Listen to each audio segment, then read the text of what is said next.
Hello दोस्तों, study tour channel में आपका स्वागत है। आधुनिक भारत प्रश्नोत्तरी को हल करेंगे। इस सीरीज का नाम है खुद का टेस्ट लिया क्या। यह एक सेल्फ असेसमेंट टेस्ट है। आपने कल जो क्लास करी उससे संबंधित प्रश्नों को हम आज की क्लास में लेके आते हैं। कल हमने शिवाजी के उत्तराधिकारियों के बारे में पढ़ा था, आज उसी से संबंधित प्रश्नों को हल करेंगे। साथ ही आप जानते हैं कल ही उत्तर प्रदेश सर्विस कमीशन ने अपना 2021 के लिए एग्ज़ाम कैलेंडर जारी कर दिया है। विभिन्न परीक्षाओं की डेट बता दी है। RO 2016 वाली परीक्षा सितंबर में होनी है और उसके आगे अक्टूबर में होगी UPPCS की प्री परीक्षा। तो आप बिल्कुल तैयारी में लग जाइए, एक टारगेट बेस्ड स्टडी करिए, साथ ही टाइम टेबल अवश्य बनाइए और जो भी बुक्स आपके पास हैं उनको बार बार पढ़िए। मेरा कहना है 4 किताबें एक एक बार पढ़ने से अच्छा आप एक किताब को 4 बार पढ़िए, आपको पॉइंट्स अच्छे से याद रहेंगे।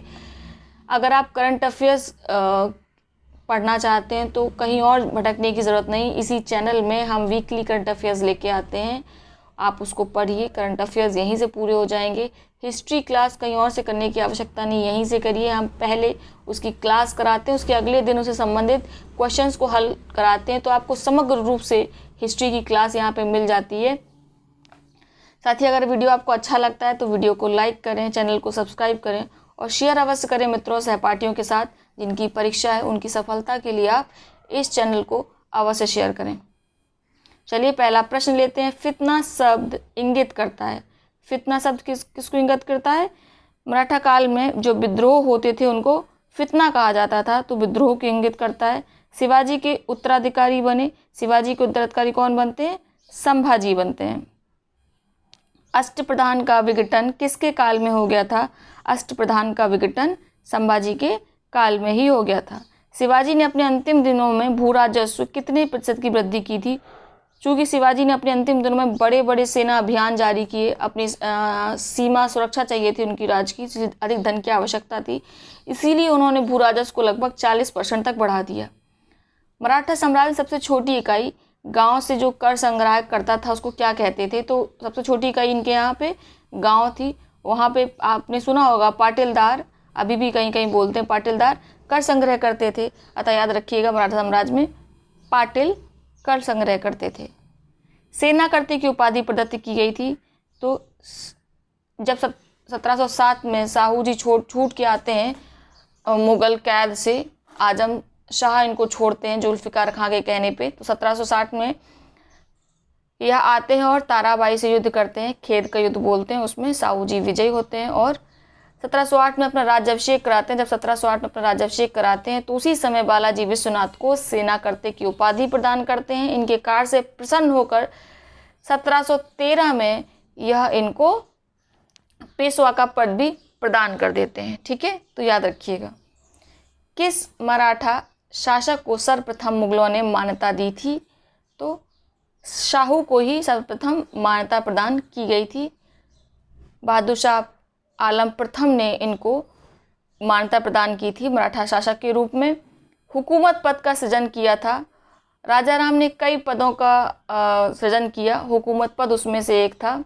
इन्होंने एक सुमंत पद भी का भी सृजन किया था। साथ में इनका सबसे फेमस जो बोले कौन से पद का उन्होंने सृजन किया, तो प्रतिनिधि का पद है जो क्रम में पेशवा के बाद आता था। ठीक है, तो याद रखिएगा हुकूमत पनाह, सुमंत, साथ ही प्रतिनिधि का पद राजा राम ने सृजित किया था। मराठा स्वतंत्रता संघर्ष का नेतृत्व किसने किया? तो 1700 से 1707 के बीच में ताराबाई के हाथ में होती है मराठा सत्ता। जैसे राजा राम की मृत्यु होती है 1700 से 1707 के बीच में, जो इनकी विधवा रानी होती हैं ताराबाई, अपने 4 वर्षीय पुत्र का राज्याभिषेक कराती हैं शिवाजी द्वितीय का और स्वयं उनकी संरक्षिका बनकर मराठा शासन का नेतृत्व करती हैं। इन्होंने कड़ा संघर्ष दिया औरंगजेब को। तो याद रखिएगा मराठा स्वतंत्रता संघर्ष किसने चलाया? ताराबाई ने। सुमेलित करना है, एक और अष्टप्रधान दे रखे हैं, दूसरी तरफ उनके धार्मिक कार्य दे रखे हैं। सुमंत का काम आपको पता है क्या करते थे? ये वैदेशिक मामले देखते थे, विदेशों के मामले देखते थे। अमात्य क्या करते थे? राजस्व मामले देखते थे। सचिव क्या करते थे? राजकीय पत्राचार और पंडितराव धार्मिक मामले। विकल्प ए बिल्कुल सही है, इसको रट लीजिएगा, ये बार बार पूछा जाता है। पेशवा, इसमें मैं फिर से रिवाइज करा देती हूँ, पेशवा राजा का प्रधानमंत्री होता था, अमात्य जो था वित्त और राजस्व मंत्री होता था। उसके बाद आते हैं वाकिया नवीस, ये राजा के दैनिक कार्यों और दरबार की जो प्रतिदिन की कार्यवाही है उसका विवरण रखते थे, रिकॉर्ड रखते थे कि आपको दिन भर में क्या करना है। एक तरह का ये उनका पर्सनल असिस्टेंट हो गया, पीए हो गया। उसके बाद आते हैं सचिव, जो राजकीय पत्र व्यवहार का कार्य देखते थे। उसके बाद सुमंत या दवीर, जिसे बोलते हैं विदेश मंत्री। फिर आते हैं सेनापति या सरनौबत, ये सेनापति या सरनौबत क्या करेगा, सेना की भर्ती करेगा, संगठन पर ध्यान देगा, साथ ही उनके रसद आदि की व्यवस्था करेगा। उसके बाद आते हैं पंडित राव, जो धार्मिक कार्यों के लिए जो अनुदान देने हैं या राजा को जो सलाह देनी है वो पंडित राव करते थे। आखिरी में आते थे न्यायाधीश, जो न्याय व्यवस्था को देखते थे। शिवाजी के समय सरनौबत का पद संबंधित था, अभी हमने पढ़ा किससे संबंधित था, सैन्य प्रशासन से। शिवाजी के शासनकाल में विदेश मंत्री को कहा जाता था, बिल्कुल अभी पढ़ा, सुमंत या दबीर कहा जाता था, इसको याद रखिएगा। संभाजी के बाद मराठा शासन को निम्नलिखित में से किसने सरल और कारगर बनाया। तो संभाजी के समय बालाजी विश्वनाथ ने जो मराठा शासन का कार्य है उसको सरल बनाया। ठीक है, इसको याद कर लीजिएगा। निम्नलिखित में से सही कालक्रम में आपको लगाना है, बहुत आसान है, आपको पता है। सबसे पहले कौन बनते हैं, संभाजी बनते हैं। ये लगभग रहते हैं 1680, जब इनके पिता की मृत्यु होती है 1680 से लेके 1689 में इनकी हत्या औरंगजेब करवा देते हैं। इन्होंने औरंगजेब के विद्रोही पुत्र अकबर द्वितीय का साथ दिया था। उसके बाद बनते हैं राजा राम। ठीक है, राजा राम बनते हैं 1689 से 1700 के बीच में। उसके बाद आते हैं शिवाजी द्वितीय, जो राजा राम के पुत्र थे, ताराबाई के संरक्षण में बनते हैं 1700 से 1707 तक। ठीक है, उसके बाद आते हैं छत्रपति साहू जी महाराज। ठीक है, तो याद रखिएगा ये रहते हैं 1708 से लेके 49 तक। उसके बाद पेशवाज आ जाते हैं। तो आपका कौन सा विकल्प सही हुआ,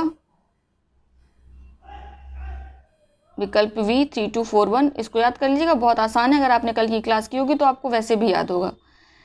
किस के शासनकाल में मराठा नाचीज हो गया, पेशवा वास्तविक शासक हो गया।